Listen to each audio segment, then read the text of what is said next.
Hey everybody, Sven Sharpen here. I'm bringing you day number 26 of Let's Talk About Autism. Today, I'm going to be talking about early intervention and its flaws that nobody ever talks about.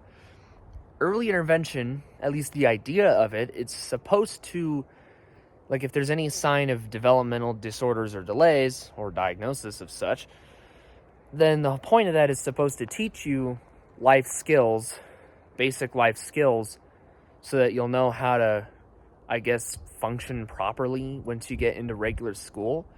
But the idea works fine in theory, but in practice, early intervention is terrible. And there are so many reasons why. First, they will not teach you these. They will try to force these on you. For example, looking in the eye, sitting in a chair still, which no little boy can do that. Even little girls can't do that. It's hard for anybody to do that at a young age. Things like organization. We don't need a government or Big Pharma to do that. Organization, we know how to do ourselves, and quite frankly, it's one of the things we do best. We autistics do that very well. And there are a lot of other things that I can't possibly fit into a short video. But there is one thing. They don't teach kids how to speak. They don't teach kids how to read and write. They don't teach kids how to do math. They don't teach these kids anything that they need to know before kindergarten, and it often leads to things like medicalization. This is awful. And sometimes, if you put a kid in early intervention, they'll never learn how to speak properly, and they could end up being nonverbal because of it. I was going to get to that in a different video, but I guess it's good to address that right now. But early intervention is just not the way to go. It's abusive, for one. It includes ABA slavery. And we've heard all the horrible things about that. ABA slavery, I call it slavery because it is. They call it therapy, but it's not therapy.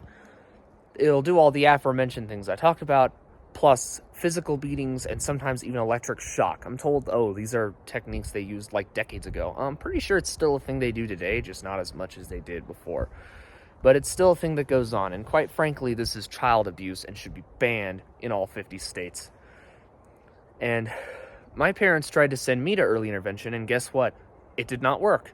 So they took me out very quickly. They kept trying, but it continued to not work.